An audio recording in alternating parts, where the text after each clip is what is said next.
Apple is using titanium on their newest iPhone 15 Pro Max. Titanium is the coolest metal on the planet for many reasons. It's biocompatible, used for creating artificial joints, repairing human bones, not to mention build interstellar spacecraft and to construct robots that crawl other planets. And of course, it's on my ring. My ring has titanium that I reclaimed from a wheelchair. Titanium comes in quite a few different flavors, grade 1 being the cheapest, softest, and easiest to machine, which is what I thought the iPhone was going to be. But then Apple slapped a grade 5 on the screen and I got rocked, in more ways than one. And let me show you why. I happen to have some 1-inch titanium bar stock laying around, as people often do. This guy costs $170. For example, this 6061 aluminum bar of the exact same proportions only cost me $10. Aluminum is what smartphones are normally made from, and the color difference between the two metals is glorious to behold, especially as it's heated. The main reason my jerry-rig knife is only $15 is because I'm using an aluminum alloy and not a titanium alloy. And keep in mind, this solid rod is only grade 2 titanium. I'm too poor to buy a full rod of grade 5 titanium, since a single notepad-sized paper-thick sliver already costs $106 all by itself. If we do some simple math and scale this 0.5 millimeter thick piece of metal up to a hypothetical 8.5 millimeter block, thick enough to mill a phone out of, we would be looking at almost $2,000 worth of grade 5 titanium. And that's not even including the complexity of milling and shaping grade 5 and the dollars worth of iPhone hardware that goes inside. So the math just ain't mathin', and there's no way Apple suddenly decided to make negative profit on each iPhone sold. You might have noticed that titanium reacts in a very unique way as it gets torched, oxidizing in extremely predictable and consistent rainbows, going from yellow to purple to blue to light blue and back to gray again as it gets really hot. You might be thinking to yourself, hey Jerry, are you even gonna unbox the iPhone? And I say yes. Let's jump in and see what this iPhone is made from, and also how well it can handle the heat of everyday life. Hit that subscribe button if you haven't already, and let's get started.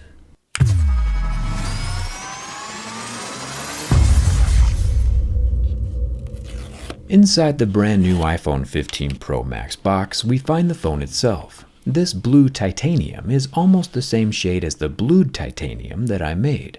Looking under the phone, this time we find there's no lightning cable.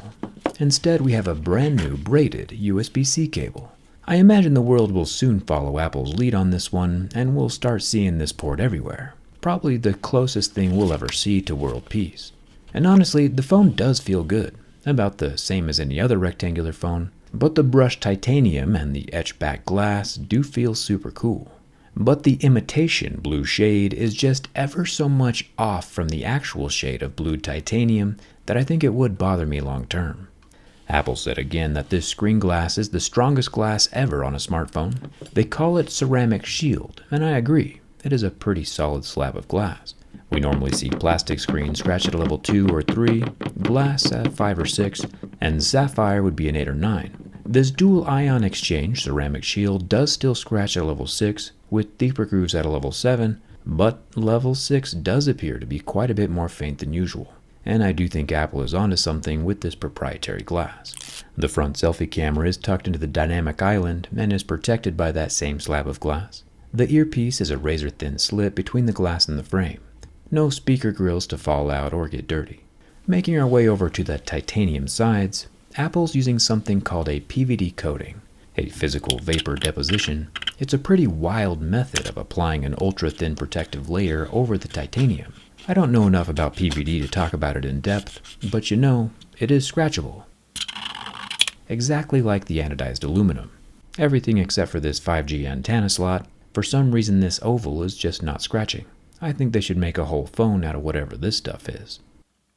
The power button is scratchable, however, and not removable, along with the top and entire left side. It took Apple 14 hours to apply this finish, and my jerry-rig knife 14 seconds to unapply the finish. The new action button is scratchable, and our USB-C port down near the bottom is an actual USB 3 with 10 gigabit transfer speeds. The regular iPhone 15 is just USB 2, and if you don't know what that means, you'll be just fine with either.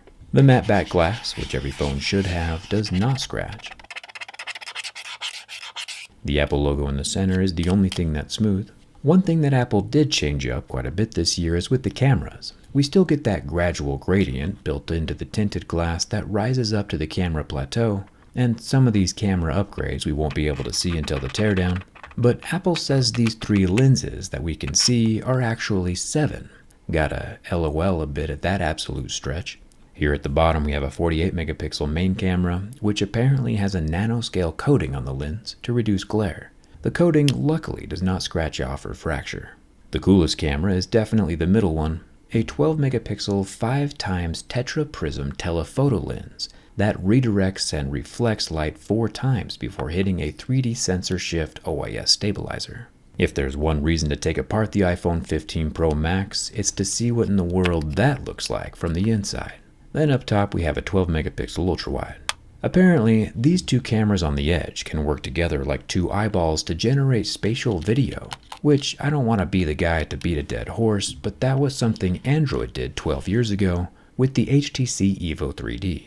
Probably before some of you kidlets with iPhones were even born. Gotta honor your ancestors.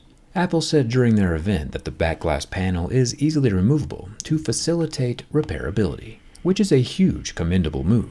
And then in the same sentence, Apple said that the internal structure of the iPhone 15 Pro Max is made from 100% recycled aluminum, which immediately tells us 2 things. 1, it's nice to see that there's more than just the iPhone design that gets recycled every year.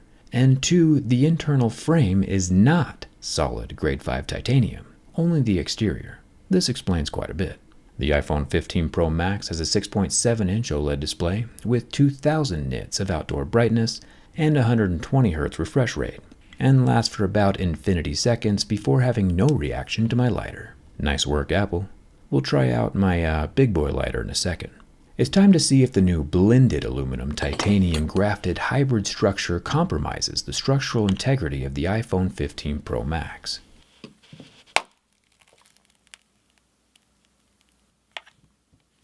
Yeah, I'm gonna be honest, I did not see that one coming. You've been watching me durability test smartphones for about 11 years now, and most phones do not break. iPhones especially do not break, like ever. And that snap was abnormally quick. Kinda stunned. I'm not sure if it's because the grade 5 titanium frame has nearly 3 times more tensile strength than aluminum, or half the elasticity, but the glass did not like being pressed or flexed by my thumb. That's crazy. On the first bend, too. Internally, the phone itself is doing fine, of course. There's no cracking or shattering of the frame, but the back glass is definitely obliterated. Good thing Apple made the glass modular, so it only cost $200 to replace instead of $500, but still, if I was a person who just purchased a $1,200 titanium iPhone 15 Pro Max, I would be extremely nervous right now. Anyway, I did not plan on that happening, but you gotta admit, the crack looks pretty cool. The Apple iPhone 15 Pro Max does not survive my durability test, which means it's time for the big boy lighter. The PVD coating is already an imitation blue, which would make any actual bluing of the titanium frame very difficult to see. But if we sand it down and expose some bare titanium, we might be able to see if Apple's grade 5 reacts the same way as my grade 5. That's some pretty good looking brushed titanium. Still not sure why it takes Apple 14 hours. I'm using a MAP gas torch, which I think, along with burning my desk, is actually lighting some of the titanium dust on fire. You can see the sparks glow white as they sputter away from the phone. Now, the titanium itself could probably handle the heat, but the screen and the phone circuitry, not so much. The torch definitely accomplishes what my lighter could not, and if we look super close at the iPhone frame, we can see it start to change colors from the heat. Apple is indeed using real titanium. Is it grade 5 though? I do have ways of finding out. I think it's getting kinda hot in here. Now, everyone knows the whole point of getting a new iPhone is so that everyone knows you have a new iPhone. Hiding it in a black plastic case would wholly and entirely defeat the purpose. And wow, side note, natural titanium is the move for sure. However, getting a transparent case to show off your phone is dangerous, since most clear cases are made of thermoplastic polyurethane, which when exposed to ultraviolet radiation undergoes the irreversible process of photooxidation. Sunlight makes clear cases turn yellow. So on the off chance you ever do go outside, you won't have a clear case anymore. Enter my channel sponsor, dbrand. dbrand has inexplicably found a way to defeat the sun with their never yellowing, completely transparent ghost case. And they're offering free replacements if it ever does yellow, which is pretty brave of them. The best part is the ghost case is also completely compatible with my teardown skin. You can keep your own phone from getting absolutely wrecked like mine with the link down in the description. Now, I pride myself on being extremely thorough, and I'd be amiss if we let this golden opportunity to check the back glass of the regular iPhone 15 Pro for similar structural deficiencies as its larger counterpart. With some very strong bends from the back, nothing happens. Flipping the phone over to the front, again, nothing happens. The normal-sized iPhone 15 Pro survives and does not have the same fate as the Max. I'm curious to see how thin Apple's titanium layer actually is, and what grade it is. The iPhone 15 Pro Max teardown is going to be quite a bit more destructive than usual. Thank you for subscribing, and thank you for watching. I'll see you around.